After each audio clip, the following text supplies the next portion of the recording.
Bismillahirrahmanirrahim. Assalamualaikum warahmatullahi wabarakatuh. Waalaikumsalam.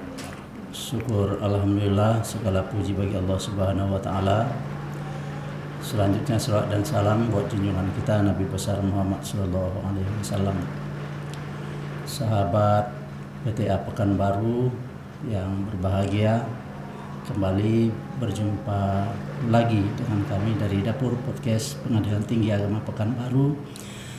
Dalam kesempatan kali ini langsung saja kami menyampaikan bahwa kami telah sengaja mengundang seorang narasumber yang akan membahas sebuah topik penting pada sore ini. Kami perkenalkan, beliau adalah Bapak Dr. Haji Zulkiflius MH, Ketua Pengadilan Tinggi Agama Pekanbaru. Langsung saja kita sapa beliau. Assalamualaikum Pak Ketua. Waalaikumsalam warahmatullahi Gimana kabar Pak? wabarakatuh. Sehat Pak? Alhamdulillah sehat. Iya, Bapak nampak bugar sore ini Pak. Sahabat PTA Pekanbaru, topik pembahasan kita sore ini adalah membangun integritas. Oleh karenanya akan lebih bermanfaat apabila kita simak, kita dengarkan dengan sebaik-baiknya pemaparan daripada narasumber kita sore ini. Baik, langsung saja kami bertanya kepada Bapak. Mohon izin Pak yang mulia, tentang integritas ini, bagaimana sih definisi integritas dalam konteks ASN sebagai abdi negara pelayan masyarakat? Ya, terima kasih Pak Yanis. Kalau kita berbicara integritas, sebenarnya yang sangat penting adalah manusianya sendiri. Jadi kalau dibawa ke definisi, memang ada beberapa definisi, tetapi intinya adalah kepribadian yang utuh dan tangguh terhadap berbagai persoalan dan tetap setia pada nilai-nilai yang ada, baik nilai-nilai agama maupun nilai-nilai yang ada dalam ketentuan peraturan perundang-undangan. Jadi kira-kira orang yang berintegritas itu adalah orang yang memiliki kepribadian yang tangguh dan utuh dan tetap setia pada nilai-nilai yang ada. Artinya dia tidak akan mudah tergoyahkan, tidak akan mudah terbias dengan hal-hal yang tidak baik, kira-kira begitu. Ya, Pak. Langsung tampak pada tampilan bawaan sehari-harinya orang yang berintegritas atau bagaimana Pak? Ya, orang berintegritas itu nampak pada sikap dan perilakunya, terutama ketika dia berhadapan dengan berbagai macam godaan, tantangan, sepanjang dia dapat menjaga dirinya dengan seperti tadi kita katakan, dia tetap tangguh dan setia kepada nilai-nilai. Kalau dia Islam, dia setia pada nilai-nilai agama Islam yang melarang misalnya menerima suap atau bersikap tidak adil dalam memutus perkara kalau dia seorang hakim, atau dia bersikap disiplin di dalam melaksanakan tugas-tugasnya. Jadi sikapnya itu bukan sikap yang dibuat-buat, Iya. Tapi memang kepribadiannya memang seperti itu dan tercermin di dalam perilakunya sehari-hari, baik di dalam kehidupan rumah tangganya, kehidupan bermasyarakat, juga kehidupan ketika dia melaksanakan tugas-tugas sebagai pegawai negeri, sebagai hakim, atau juga sebagai panitera dan gitu seterusnya. Secara konsisten tentunya Pak ya. Iya, dia konsisten dengan nilai-nilai yang ada. Ya seperti nilai agama itu kan Ya. melarang orang atau tidak membolehkan bersikap tidak adil misalnya dalam memutus. Dan dia tangguh di situ, tidak tergoda dengan godaan apapun. Apalagi janji-janji nanti diiming-iming dengan sejumlah uang dan sebagainya. Iya Pak. Selanjutnya Pak itu kan integritas pribadi itu. Saya juga pernah melihat membaca ada integritas organisasi. Kaitannya kira-kira bagaimana itu Pak? Integritas pribadi dengan integritas organisasi. Ya, dari sikap integritas pribadi perseorangan di dalam sebuah organisasi, misalnya sebuah lembaga pemerintahan, karena integritas itu sudah tumbuh dari atas sampai ke tingkat yang paling bawah, itu mencerminkan nanti kinerja dari organisasi itu. Jadi organisasi itu yang berintegritas dia bekerja secara bersinergi dan tidak terpengaruh oleh bermacam-macam godaan. Tentunya itu juga lahir dari kebijakan dari organisasi itu sendiri. Ya misalnya lembaga peradilan misalnya atau pengadilan di tingkat pertama.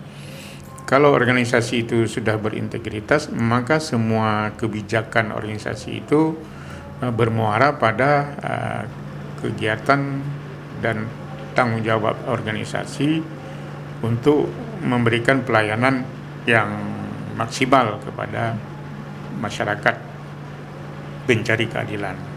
Jadi tidak akan mungkin keluar keputusan-keputusan yang memang dapat disalahgunakan atau putusan-putusan atau kebijakan-kebijakan yang tidak memihak kepada pencari keadilan. Ya misalnya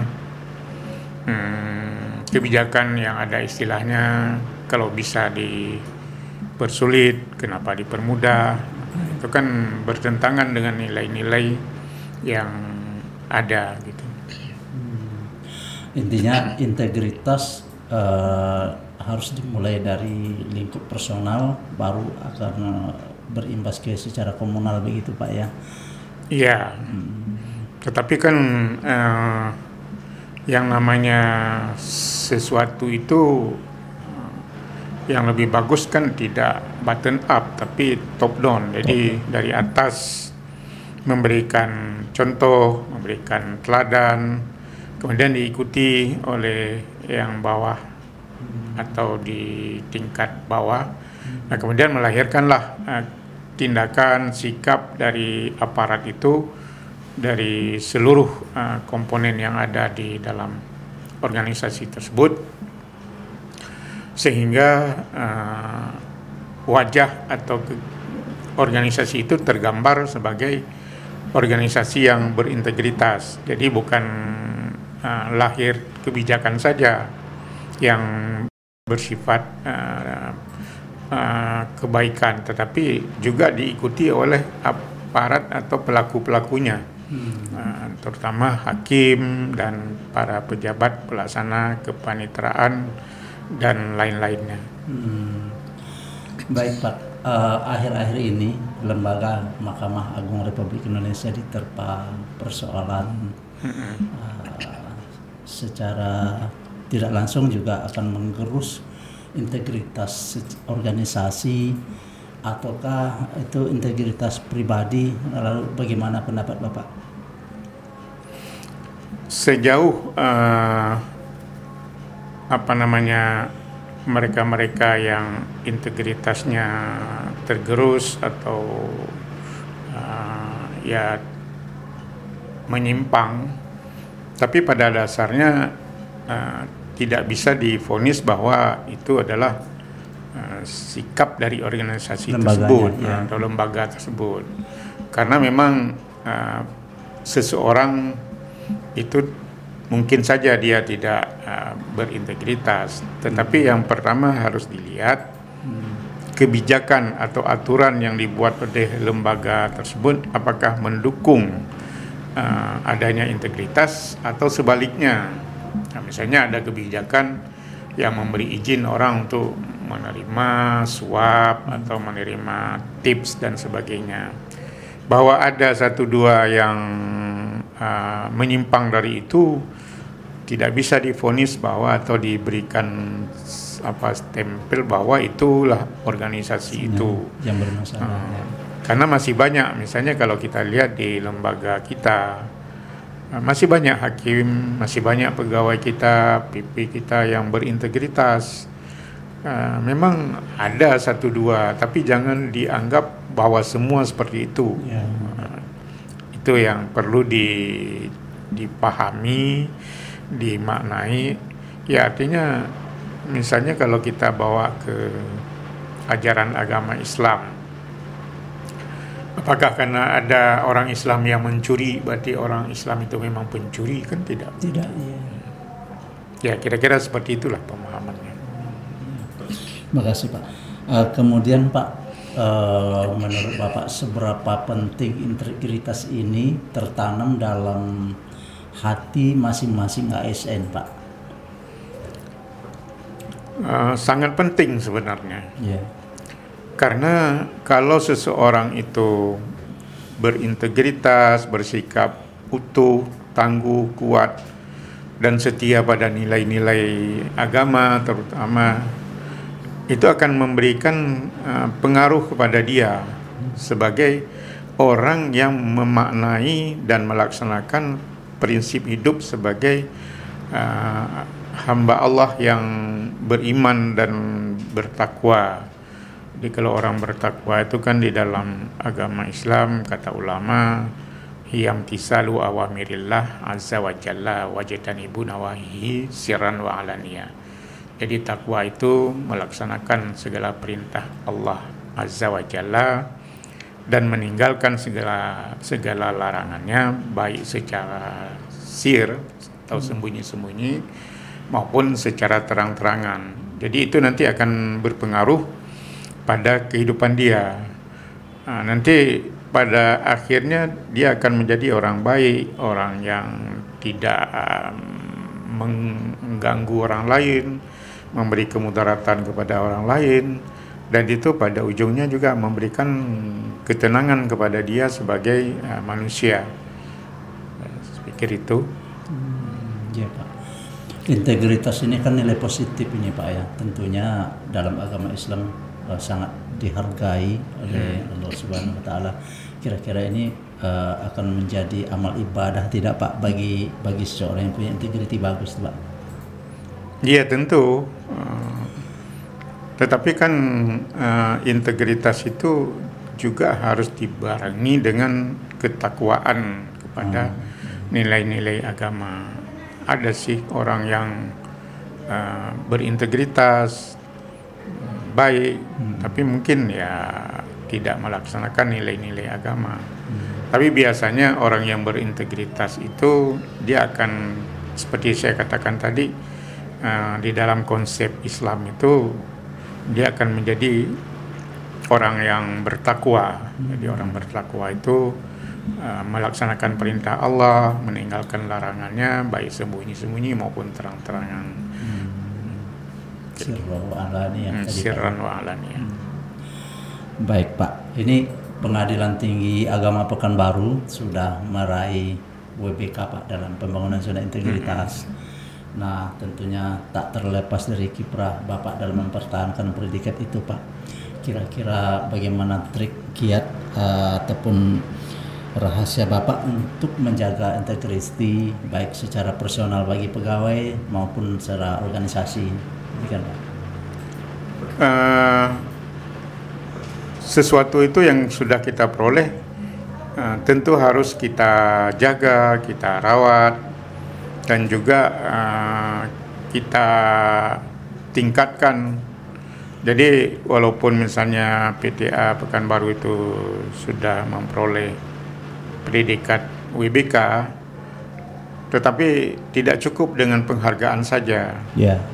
Dan kita juga harus menjaga ya peringkat itu, WBK itu bebas dari korupsi dengan senantiasa bersikap yang baik, tidak korupsi. Tetapi dari sisi lain regulasi-regulasi kebijakan-kebijakan pimpinan juga harus selalu dievaluasi, selalu dilakukan pembenahan agar apa yang telah diperoleh tadi dapat dipertahankan. Jadi bukan cuman mendapat penghargaan, tapi kemudian ya kembali lagi seperti sebelum ini. Kalau dulu korupsi, setelah WBK kembali lagi, ya tidak seperti itu. Jadi harus ada sikap menjaganya dan mempertahankan. Dan itu tidak cukup dengan di atas saja atau di bawah saja. Jadi semua harus melaksanakan itu. Tentunya ya menjaga itu ya paling utama itu kan dari pimpinannya, kemudian harus diikuti oleh yang di bawah itu. Makanya di dalam kita melaksanakan tugas-tugas kita atau menjaga predikat WBK tadi, ketua atau pimpinan itu harus berani memberikan reward dan punishment terhadap mereka-mereka yang berbuat. Kalau dia salah, dia diberikan punishment. Kalau dia baik, meningkat, diberikan reward. Itu untuk sebagai upaya untuk menjaga agar nilai-nilai integritas, nilai-nilai apa yang sudah ada kita terima itu dapat terus dipertahankan. Selalu Pak, usaha baik, niat baik dengan tujuan yang baik, Allah akan selalu menyertai Pak. Ya. Bagian akhir ini Pak, kira-kira pesan apa yang akan Bapak sampaikan kepada seluruh pegawai maupun pecinta atau sahabat PTA Pekanbaru agar tetap konsisten qanaah dalam berintegritas itu Pak? Ya mungkin sebagai pimpinan saya mengajak dan berharap kepada seluruh aparatur di PTA Pekanbaru dan juga mungkin di PA sewilayah Riau. Yang pertama, kita berharap agar pimpinan-pimpinan itu dan juga yang pengambil kebijakan, hakim dan sebagainya itu tetap konsisten dan tangguh dalam menjaga nilai-nilai yang ada. Tentunya ini harus dimulai dengan kesungguhan dan kemauan kita. Jadi tidak mungkin kita menyampaikan ke bawah kita harus berintegritas, tapi di luar kita tidak melakukannya. Kira-kira ya sejalan antara perkataan dengan perbuatan. Nah, kepada para ya ASN, pegawai dan juga panitera dan hakim, ya kita berharap betul bahwa integritas itu ya kalau di Mahkamah Agung bukanlah sebuah cita-cita saja, tetapi sesuatu yang harus diterapkan, itu menjadi harga mati yang tidak boleh ditawar-tawar lagi. Ya. Kira-kira begitu. Oh iya Pak. Jadi terima kasih Pak materi yang Bapak sampaikan. Intinya bahwa integritas adalah milik pribadi dan harus dimulai dari pribadi secara personal dan akan berdampak kepada integritas secara organisasi.